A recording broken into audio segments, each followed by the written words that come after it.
Olá, pessoal, muito bom dia, boa tarde.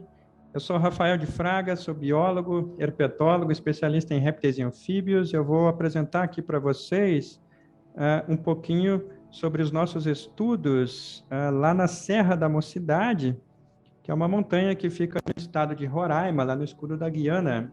Então, basicamente, o que eu vou apresentar para vocês é um resumão desse artigo aqui que a gente publicou na ZooKeys. Ele foi publicado por todos esses autores, que são herpetólogos associados ao Instituto Nacional de Pesquisas da Amazônia, o INPA. Mas essa expedição ela também contou com uma participação fundamental do Exército, que forneceu apoio logístico, né? Basicamente jogaram a gente de helicóptero lá em cima da montanha, e também uma produtora de audiovisual lá de São Paulo, chamada Grifa Filmes, que documentou tudo e produziu um filme chamado Novas Espécies, a Expedição do Século. Então eu vou passar aqui um trailer do filme que está disponível no YouTube, e aí depois eu falo um pouquinho sobre esse artigo.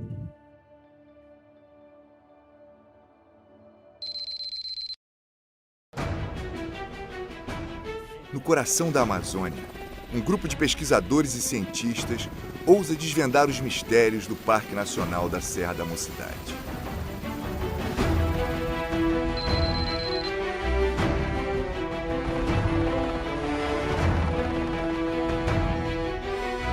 Essa missão testará os limites de toda a equipe, mas a recompensa de todo esse sacrifício será a satisfação da descoberta.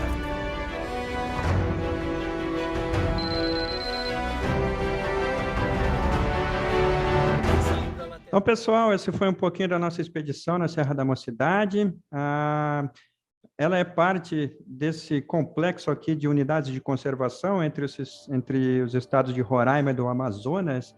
Aqui, as agências ambientais foram muito safas no delineamento dessas reservas, juntinhas umas das outras, porque formou-se esse corredorzão aqui de áreas protegidas. A Serra da Mocidade é essa aqui, apontada pela seta preta, mas aqui está delineado só o Parque Nacional. Mas a Serra da Mocidade ela é politicamente dividida em 3 territórios, que é o Parque Nacional, uma terra indígena Yanomami e também uma área militar. O pico está um pouco acima de 1.900 metros, considerando o nível do mar. A base da montanha é coberta por florestas úmidas e densas, que são gradativamente substituídas por uma vegetação mais baixa, mais rala, né, na medida em que a altitude aumenta. E lá em cima, perto do cume, a gente tem algumas florestas de musgo, que formam um ecossistema bastante peculiar.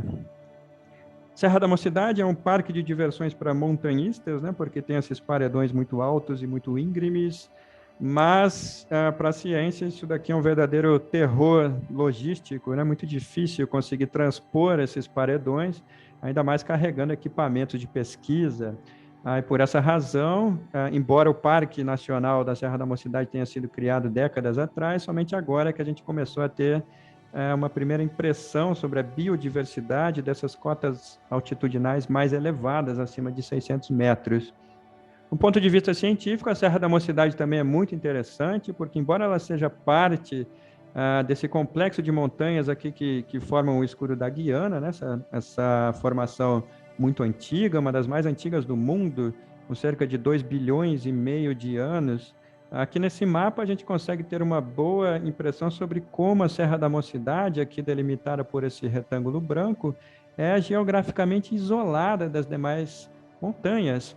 Isolamento geográfico é uma das principais causas de divergência evolutiva, simplesmente porque as populações deixam de trocar fluxo gênico.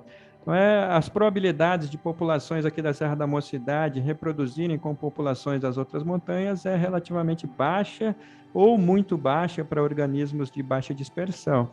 Então, essa foi a grande motivação para essa expedição, tentar encontrar espécies desconhecidas pela ciência.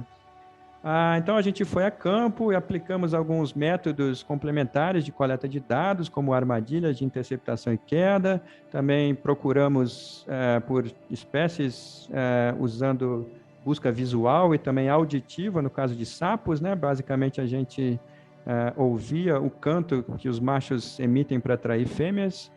A gente coletou algum material testemunho, levamos para um laboratório para analisar caracteres morfológicos, também acústicos, né? No caso dos sapos, né? A gente gravou o canto dos machos, transformamos isso em gráficos de parâmetros acústicos e comparamos com outras espécies. Em alguns casos, a gente também sequenciou DNA, né? Aplicamos algumas técnicas de biologia molecular e análises filogenéticas, tudo isso para que a gente pudesse ter a identificação taxonômica mais precisa possível das espécies que a gente registrou. Aí tudo isso serviu para a gente compor uma lista de espécies, né? A primeira lista de espécies da Serra da Mocidade, pelo menos para as altitudes acima de 600 metros. A gente conseguiu obter algumas estimativas de diversidade, né? Riqueza, composição de espécies. A gente teve uma primeira impressão sobre como as espécies se distribuem ao longo do gradiente de altitude. E a gente também pôde identificar espécies novas, né, que não foram descritas pela ciência ou que nunca haviam sido registradas no Brasil. A gente encontrou 23 espécies de anfíbios, aqui tem alguns destaques. A Anomaloglossus apiaú era uma espécie pensada como endêmica da Serra do Apiaú, que fica a 80 quilômetros da Serra da Mocidade, usando sequenciamento de DNA e análise de parâmetros acústicos, a gente viu que na Serra do Apiaú e na Serra da Mocidade as populações constituem uma mesma espécie. É bem impressionante que um sapinho pequenininho como esse, muito territorialista, tenha conseguido dispersar por mais de 80 quilômetros por um terreno muito acidentado. Essa é uma perereca de vidro do gênero Hyalinobatrachium. Ela é morfologicamente e geneticamente parecida com a Hyalinobatrachium taylori, mas essa espécie ela tem como principal característica a coloração verde dos ossos. E a população lá da Serra da Mocidade tem os ossos brancos, então a gente não sabe se é uma espécie diferente, se é só uma variação geográfica na cor dos ossos. Enfim, essa espécie continua sendo um enigma, mas foi muito legal encontrar essa espécie na Serra da Mocidade, porque essas pererecas são muito sensíveis a alterações ambientais, então significa que os ecossistemas ainda estão saudáveis por lá. Essa é uma microcecília, esses animais são muito desconhecidos, né, porque são raramente encontrados. A gente não tinha nenhum parâmetro morfológico para comparar esse indivíduo que a gente encontrou na Serra da Mocidade com outros espécimes coletados, mas usando o sequenciamento de DNA, a gente conseguiu identificar como gênero Epicrionops, que pela primeira vez foi registrado no Brasil, e essas análises moleculares também mostraram que é uma espécie nova, é uma espécie que não foi descrita. O gênero Stephania contém essas pererecas grandes, que são bem típicas das altitudes elevadas do escuro da Guiana. É muito interessante como em todos os lugares onde essa perereca foi encontrada, uma nova espécie foi descrita. Então, essa espécie é um caso clássico de isolamento geográfico causando especiação. A espécie que ocorre lá na Serra da Mocidade ainda não foi descrita e provavelmente ainda existem outras espécies desconhecidas nas outras montanhas lá do escuro da Guiana. Dentre os répteis, a gente encontrou 28 espécies. Aqui tem alguns destaques. Essa cobra cipó, Chironius septentrionalis, que era conhecida apenas para as altitudes elevadas do Caribe. A gente encontrou pela primeira vez no Brasil, e esse encontro ampliou a distribuição geográfica dessa espécie em mais de 500 quilômetros ao sul. De forma similar, essa cobrinha Tractus riveroi também foi encontrada pela primeira vez no Brasil, e nós ampliamos a distribuição geográfica dela em mais de 320 quilômetros a leste. Trimobis rombifer é uma cobrinha amplamente distribuída pela Amazônia, mas raramente encontrada. Para vocês terem uma ideia, esse foi o segundo registro no estado de Roraima. O primeiro registro foi a mais de 200 quilômetros de distância.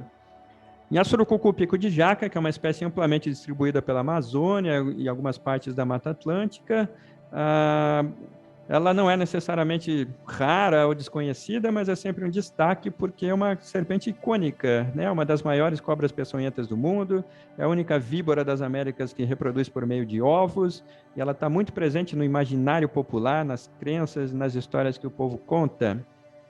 Sobre a distribuição de espécies ao longo do gradiente de altitude, imaginem que cada retângulo preto desse é uma espécie, a largura dos retângulos é relativa à abundância relativa das espécies, né? O número de indivíduos que a gente encontrou em 4 cotas de altitude, 600, 960, 1060 e 1360 metros. Então, alguns padrões começam a aparecer quando a gente analisa esse gráfico. Por exemplo, a maioria das espécies ocorreu apenas nessa cota altitudinal mais baixa, de 600 metros. Poucas espécies ocorreram em todas as cotas amostradas e tenderam a ter abundâncias relativas mais baixas aqui nessa cota mais alta. E conforme esperado, a diversidade de espécies foi mais baixa aqui nessa altitude mais elevada. provavelmente devido às condições ambientais relativamente extremas, né, de frio e baixa disponibilidade de sítios de refúgio, de abrigos e também de comida.